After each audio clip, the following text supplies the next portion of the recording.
Hello po, good morning. Yan, nandito po tayo sa Puro 4, Sitio Calikid Norte, Cabanatuan City. Yan, magkaroon muna tayo ng prayer sa kanilang church, saka awarding. Yan po yun. Yung bago tayo magkaroon ng tree planting activities. Yan po yung lugar kung saan tayo magkakaroon tayo ng tree planting. Ang stakeholder po natin dito yung Center for Community Transformation at saka yung Kaibigan Ministry Incorporated.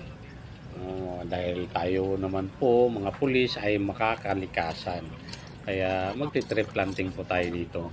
Sila po yung stakeholder na nag-invite sa atin para sa tree planting activities natin. Kasama po natin yung mga officers nila.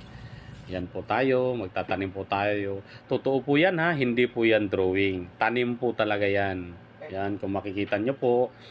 Yan, ang mga tinatanim po natin dyan, yung mga native po na mga puno. Yung mga nara, kumplito po dyan. Tapos, siyempre, hindi nawawala yung photo ops. At saka, dahil napagod tayo sa pagtatanim, kakain po tayo dyan sa Dad's Family Restaurant. Yan. Yun na po, ito na po yung table para sa food natin. Alam nyo na. At saka, tapos ng kumain, uwi na. Tapos na po ang activity. Goodbye.